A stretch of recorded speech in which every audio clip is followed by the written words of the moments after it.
Good evening. We bring you the latest in the world of sports. I'm Paulo Del Rosario.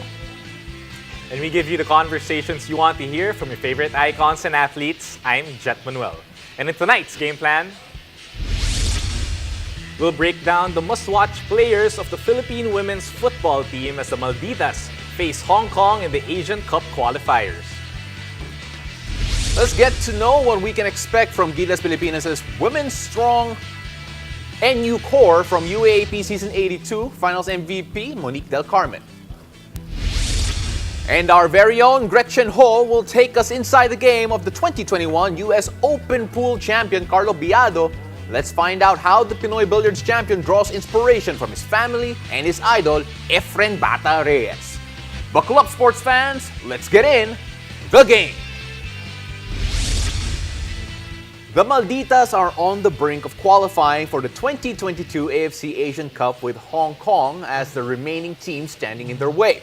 Joining us tonight to discuss the must-watch players of our national women's squad ahead of their matchup is former Malditas captain and football analyst Mariel Benitez Javellana. And Mariel, if you don't mind me saying, I'd like to say that when you talk about the Malditas and the name and the kind of fear that the angas that it brings, I think of you and how it all started with you in early on in your career. Maldita. Oh, I would know about the original Maldita. That's a good title. But yeah, before we move on to talk about the players to watch in the upcoming matchup, let's talk a bit about that result against Nepal. Obviously, it was really a heart-pounding victory there, and honestly, it felt like we were going to settle for a draw or maybe lose it outright. But what did you make of their performance as a whole? Sure. Good evening, Paolo. Good evening, Jen. Well, definitely that match had us biting our nails up until the final whistle. And obviously, the match started out very, very slow for the ladies. With Nepal scoring early on in the first half. But I've always believed that, the game is 90 minutes, or in our case, 90 plus minutes. And there was enough time for us to get an equalizer. And with what happened, Camille scoring even 2 minutes after. So, of course, we were a little bit nervous because, this is the first match after almost 2 years, right? But I think the girls really showed that they wouldn't give up until the final whistle. Yeah, definitely. This team, you mentioned a few names, and as we look ahead now to their next challenge, we asked you to give, a couple of players that we want to watch out for with the Malditas and in their upcoming match. And the one name that you started with was Sara Castañeda. Why did you choose her in particular? I mean, Sarah has always been a standout back in the UAAP and has really put her place in the women's national team. I would always say that she's not really a fancy player, but as a central midfielder, she really makes her presence felt in the midfield. She is there on defense and sends the ball to her teammates. So we also saw her assist to Camrod, who gave that cross where we were able to score the goal, the winning goal. So I would always say Sarah makes her presence felt in the central midfield where it matters most. We were talking a bit before we went on the air how Sarah is just such a simple footballer. When you talk about being simple in the middle of the park, what does that mean for the Malditas? I mean, you have someone who can really keep the pace, the momentum. Someone like maybe in basketball terms, point guard. Yep. So when the team needs to speed up, she's able to bring the ball forward.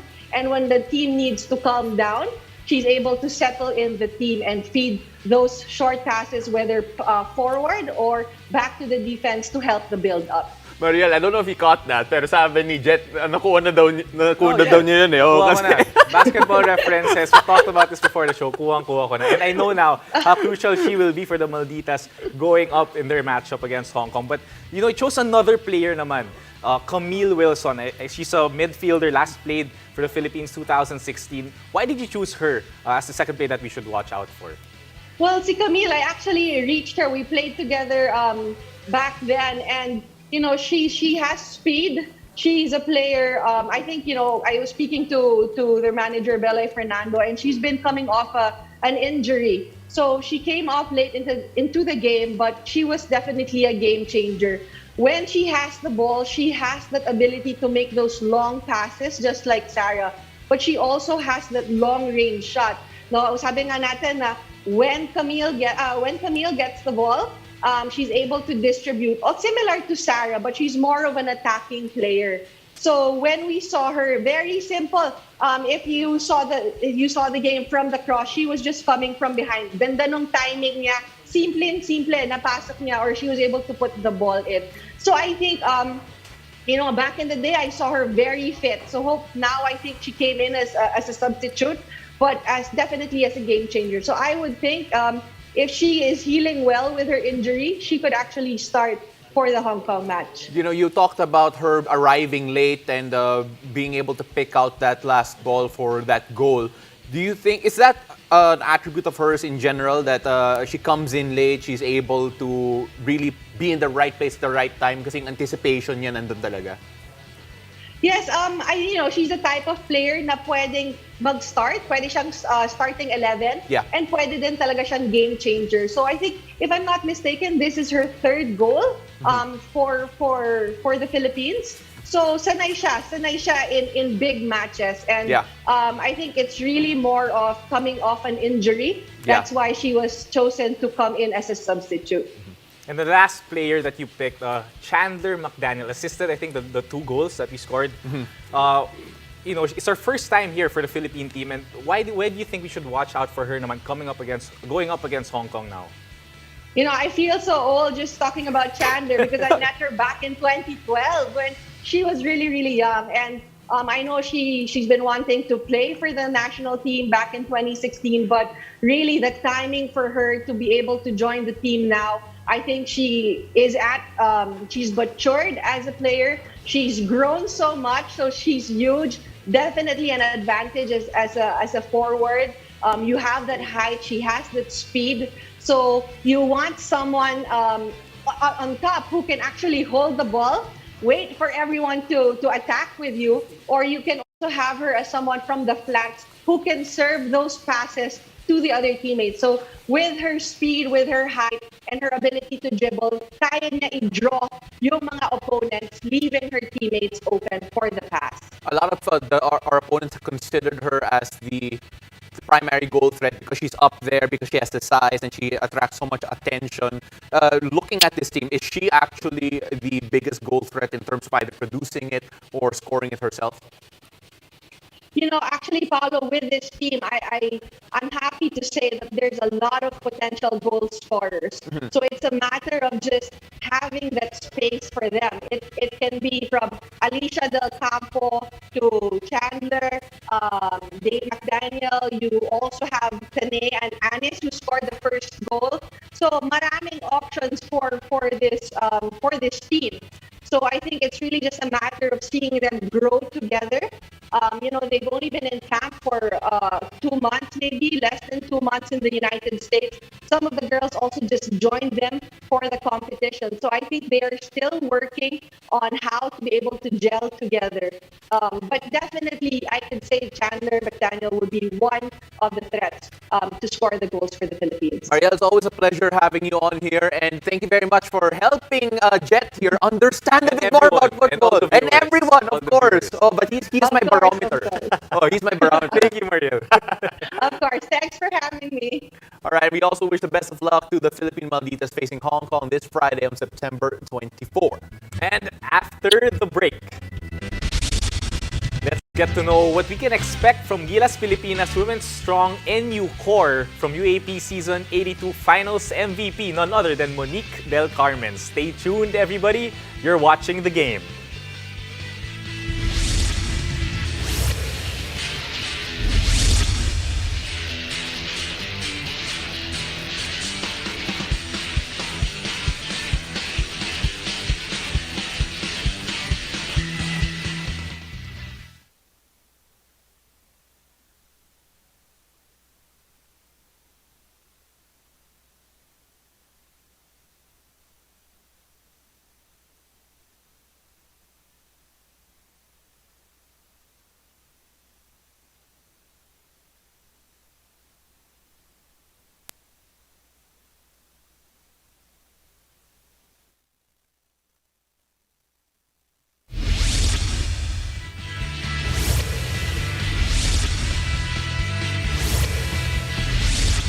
And welcome back to the game. With winning NU Ladies Bulldogs coach Pat Aquino continuing to take the reins for the Gilas Pilipinas women's squad, excitement is brewing up as we anticipate the comeback of Filipina greatness in the hard court. And tonight, joining us to share what you can expect from the former Bulldogs in the national squad is UAP Season 82 Women's Basketball Finals MVP, Monique Del Carmen. Monique, good evening and welcome to the game. Hi, good evening. Good evening, good evening. Kamusta ka naman dyan? Okay naman po. You know, I like seeing that you're safe, always masked on. Thank you very much for doing that and staying healthy. Pag-usapan muna natin yung mga holdovers from NU. Obviously, this is a team that is very familiar with Coach Pat Aquino because of their time in NU. You have Afril, Bernardino, Andrea, Tongco, Nabalan. Gaano ka-importante yung connection nila with Coach Pat and yung trust ni Coach Pat sa kanila in this particular national team?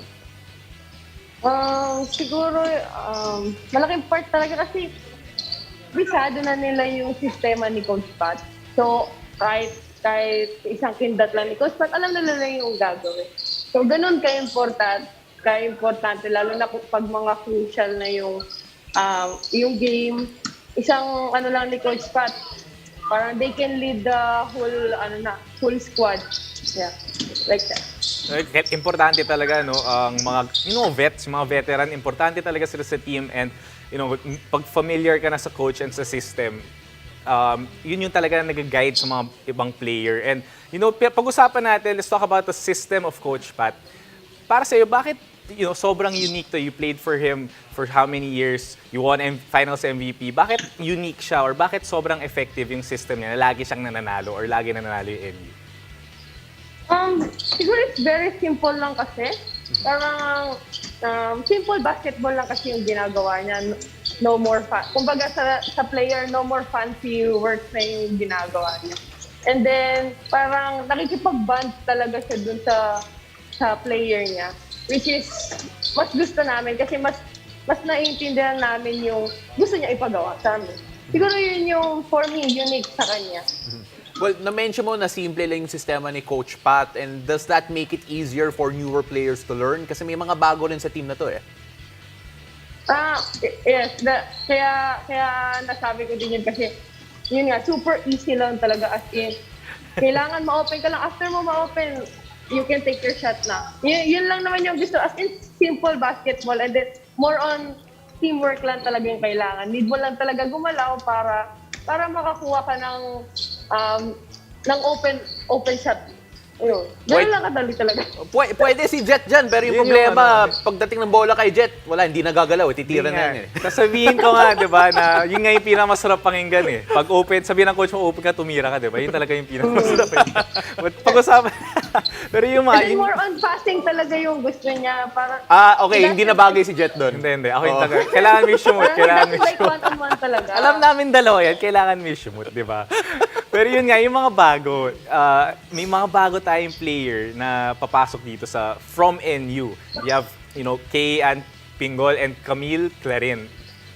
How proud are you na si Camille and Anne na papasok dito sa team na to? Super proud ako na napapa-chat talaga ako sa kanila na congrats for being a Gilas player. Siyempre, alam ko din yung kakayahan nila as a individual na they can contribute talaga in a crucial game and in international game. Yun. Kumbaga, it's Carlo and Pingol, right? Yeah. Well, this team in general, it is at least on paper, napakaliit eh, compared to our opponents sa international field. What can we expect from this team? Paano sila mag-a-adjust, especially knowing that isa lang yata yung sentro nila eh, and it's gonna be tough for them to be able to cope with yung height ng mga kalaban nila. Napanood ko yung ni Ate Bea kahapon pa yan. Para talagang kailangan nilang mapagana yung outside shooting nila. Which is, yun talaga. Kasi, yun nga, sobrang liit ngayon ng squad natin compare sa last 2 games. And yun yung pinakaasahan natin na sana yung every outside possession makuha nila and tumaas. All right. Well, you know what? That's going to be something to watch out for, Monique, and we can't wait to see your former teammates, all our girls out there, doing us proud on the international stage. Salamat. Please stay safe. Don't take off that mask, okay? Don't take off that mask. Keep it on. I won't. Stay healthy. Thank you very much. Siyempre, we can't talk about women in sports without her story maker herself, Heidelin Diaz. Si Heidelin Diaz ay isang patunay na dapat hindi natin sinusukuan ang pangarap. Hatid ng Alaksan FR ang inspirational message ni Heidelin sa kanyang road to gold. Let's watch this.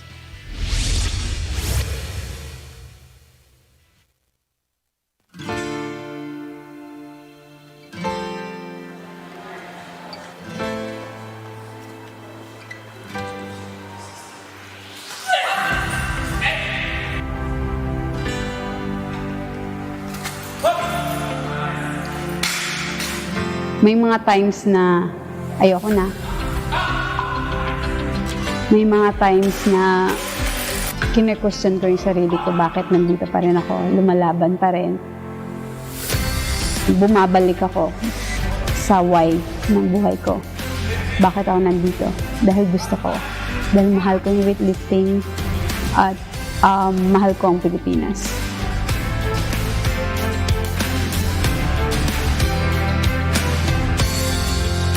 So, nandito ako, lumalaban ako para sa kanila. Gusto kong maging inspirasyon sa kanila. Gusto kong ipakita sa kanila na kahit ano pang pinagdadaanan natin, kailangan pa rin natin lumaban sa buhay. Huwag tayong sumuko.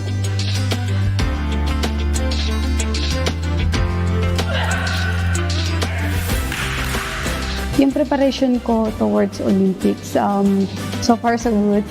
May mga pinagdadaanan lang. Pero yun nga, lumalaban, nagtitraining pa rin, kahit ano pang rason yan, lalaban kasi mahal ko yung ginagawa ko. Ginagawa ko to dahil gusto kong magbigay ng positive impact sa mga bata. Sa mga kabataan, dream high. Then, they have to work hard on their dream. No, gawin mo kung anong sa tingin mong tama.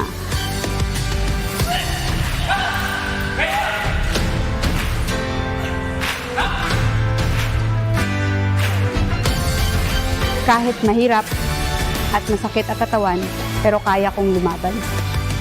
Kasi kasama ko ang Alaksan. Laban lang.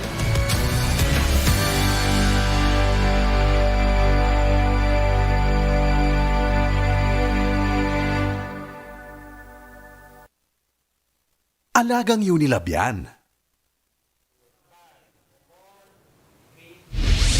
When we return,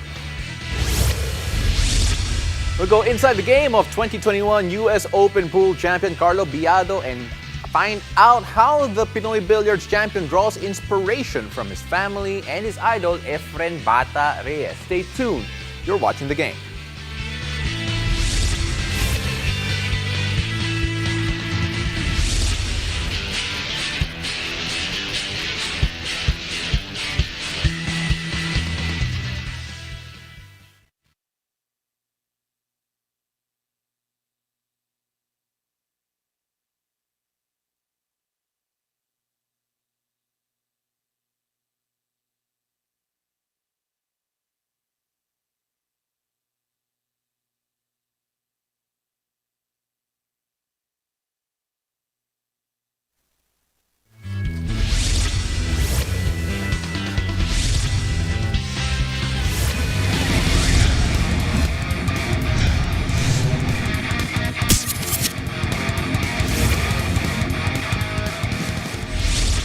Carlo, first of all, congratulations. After 27 years, nagkaroon ulit tayo ng winner dyan sa US Open. Ano yung pakiramdam mo na na-achieve mo itong pangarap mo? Siyempre, sobrang saya. Hanggang ngayon nga, hindi pa ako nakakapagpahinga ng maayos eh. Pero okay lang, carry naman kasi siguro dahil di ako makatulog, dahil excited sa nangyari kagabi hanggang ngayon. Talaga, masaya-masaya ako dahil hindi ko na-expect na ako yung mananalo sa US Open. Balikan natin yung final mo no against sa yung si Aloysius Yap, down ka 3-8 pero come from behind na nalo ka the next 10 racks. Ano yung nasa isip mo no nung yung he started off really really strong? Nung finals, nakauna ako noon nag 2-0 to ako. Tapos nagkaroon ako ng error isang beses, nakahabol siya, ang nangyari nag 3-all. Then umarangkada siya ng 5 racks kaya naging 8-3. Sabi ko parang hindi yata maganda yung dating ng bola sa akin ha. So ang ginawa ko, sabi ko sa sarili ko na sana mabigyan ako ng isang chance, na mabigyan ako ng isang pagkakataon para makarangkada ako. At ayun, sumablay siya sa last ball, yung 9 ball. Sabi ko, baka ito na yung sinasabi ko na ano. So ayun nga, yung nakuha ko yung game, nag 8-4, tuloy-tuloy na yung arangkada ko. Kasi yung misis ko nandun, nakatapat sa akin. Sabi niya, mag-relax ka lang. Huwag mo isipin yung mga hindi magagandang dating ng bola sa'yo. Basta ilaro mo lang yung laro mo. Tsaka sumenya sa akin ng gano'n eh. So, ibig sabihin, pakiramdam ko mananalo ako. Kasi bago mo yung laban, sinabi niya sa akin na mananalo kami. Kaya pakiramdam ko na magaan yung pakiramdam ko talaga. Kinukuha mo pala yung confidence mo sa wife mo. At saka doon sa mga yung mga Pilipino na nandun sa arena na nag-cheer sa akin, isa na rin yun kasi sila yung hiyaw ng hiyaw doon eh. Kada game, pag nakuha ko yung game, hiyaw sila ng hiyaw. Pinalalakas na yung loob. Totoo lang. Marami bang nanood na mga Pinoy? Marami. Siguro kung mga 30 Pinoy. Hindi na siguro. Ang dami. Talaga. Kaya masayang-masaya ako dahil may mga nag-cheer para sa akin kasi sa totoo lang, lamado yung kalabang ko sa laban namin. Bakit lamado? Siya yung favorite sa crowd dun sa laban namin. Siya yung mas marami siyang marami din siyang fans na nag-cheer sa kanya doon. Oo, yung mga Amerikano, gustong-gusto siya. Pero nung natapos na yung laban, sigaw na sila lahat. Puro Carlo na. Di ba idol mo si Efren Bata Reyes? Nakalaro mo nga na nakatandem mo. Pero ito, na-achieve mo yung nagawa niya 27 years ago. What does that mean to you? Siyempre, napakalaga sa akin nung pagkapanalo kong ito sa US Open 9-Ball Championship. Ayun nga, sinabi ko na hindi ko na-expect na makukuha ko yung kampiyonato at na napabilang na rin ako sa ni Tate Efren na siya yung nanalo sa US 9-Ball Championship. Kaya talagang hindi ko maipaliwanag yung nararamdaman ko ngayon sa sobrang saya nanalo. Gaano kalaking parte si Efren Bata Reyes sa journey mo bilang isang billiards player? Si Tate Efren, napakalaking bagay para sa aming mga atletang bilyarista dahil yung mga nalalaman niyang tira sa larangan ng bilyar ay sinishare niya sa amin. Kaya yun yung yung advantage naming mga Pilipino na wala dun sa mga ibang player ng ibang bansa. Kaya thankful kami na nasa Philippine team si Tatay Efren. Kwento mo naman sa amin yung journey mo ngayon sa pandemic kasi lumipad ka papuntang US para makasali ng mga tournament dahil wala masyadong laro dito sa Pilipinas. Bawal nga. Kahit quarantine, di ba? Bawal dito. Gaano kahirap sa'yo itong pandemic na ito? Sa totoo lang, nung pandemic, ano ba ngayon? Nung April, hindi ko talaga gustong lumipad papunta rito sa Amerika dahil ayoko iwan yung family ko, yung misis ko, yung mga anak ko, si nanay. Dahil nga natatakot ako dahil sa pandemic. Naisip ko naman na wala ring buhay dito. Hindi kami makapag-practice sa Pilipinas. Walang laban kasi yun ang kumbaga passion ko yun eh. Tapos Yun pa yung pinagkakakitaan ko. So, pinikayat ako ni Mrs. na pumunta ako dito sa Amerika dahil kung dito ka lang, walang mangyayari sa atin. Kaya nag-decide na rin ako na pumunta rito sa Amerika. May 16 pumunta ako dito. So, ngayon, September na. So, mag-4 na buwan na ako rito. Marami na akong sinalihang event dito. Yung paglapag ko dito nung May 16, sumabak kaagad ako ng May 20, nakapanalo kaagad ako. Wow. Tapos sunod-sunod na yon.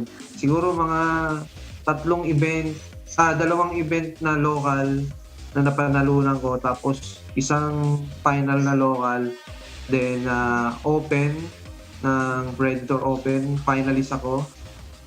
Tapos ito yung pinakamalaki. Pagkatapos maging US Open champion, ano na ang pangarap ni Carlo Biado? What's next for you? Ano yung pinaka-goal mo as an athlete? Sa totoo lang, na-achieve ko na yung mga gusto ko eh. Yung magkaroon ng sariling bahay, magkaroon ng sariling sasakyan. Siguro, ang ko na lang, yung gusto ko ma-achieve, yung mga future ng mga anak namin ni Mrs. Yun na. Na mapaaral. Oo. Yes. At magkaroon sila ng magandang buhay. Anong balak nyo sa family naman? I-migrate ba o sa Pilipinas pa rin kayo? Pag-uusapan namin ni Mrs. kung ano yung decision niya. Okay. Sige, enjoy kayo dyan. Enjoy kayo dyan sa US. At congratulations. Thank you for making us proud after 27 years. Nanalo tayo ulit dyan sa US Open. Dumagdag pa po kayo sa dinami-dami ng achievements ng Philippine sports itong 2021. And sana magtuloy-tuloy po ang inyong journey. Bukod syempre, nanalo na kayo sa World Games, sa World Pool Championships. At ito, US Open naman, diba, alam naman natin na top of the top yan. So, congratulations po sa inyo. Okay, thank you, Ma'am Gretchen. Thank you.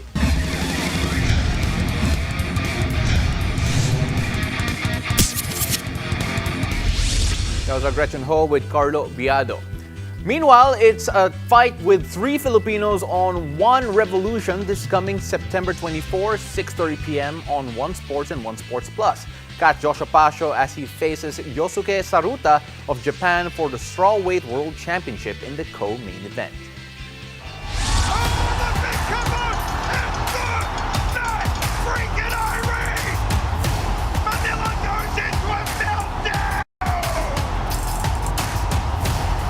For me as a champion now, I will do everything. I'm gonna think that it's the last bout of my life and give it everything to defend the belt. The world champion from the fabled Team Lakai in Baguio City, Joshua Pasio. His striking is superb. He can knock you out standing, he can tap you out on the ground. The main goal is to inspire the next generation. The Philippines held 5 world titles in one championship, and now Team Lakai has just the one, Joshua Pasio. It is important that Philippines has a world champion to show that Filipinos got it. Can Saruta put hands on Pasio? Para sa akin, importante ito na trilogy kasi nanalo siya nung una, nanalo ako nung pangalawa. So, dito na magkakalaman kung sino talaga ang mas nag-level up sa skills as a martial artist. Kung pupunta ko yung sarili ko sa kanya, ako yung na-knockout. Siyempre gusto kong bumawi. Hungry siyang bumawi. Knockoutin ako, but hindi yun mangyayari. Joshua Pasio is the new champion of the world! Pasio is once again a world champion. I've worked hard for this and ayokong maramdaman yung feeling ng pagkatalo. Hindi lang ako yung masasaktan dun, kundi pati yung coaches ko at teammates ko. So, I will give everything para manalo. Yung best feeling na maitaas yung kamay mo ulit at maiuwi yung belt dito sa Pilipinas. Thank you very much, mga kababayan. Belt nating lahat to. And thank Well, you for Jet, joining us. wait lang, Ito, pare. nangyari. Happy birthday pala, ha? I mean, happy birthday! Kanina pa ako nagtatanong nasan ka. Pare, but Oh ito, my God, thank to the you, guys. senior analyst of the game, happy 33rd birthday, Oy, pare. 29, guys. 29. Thank you. Oh my God. Thank you so much.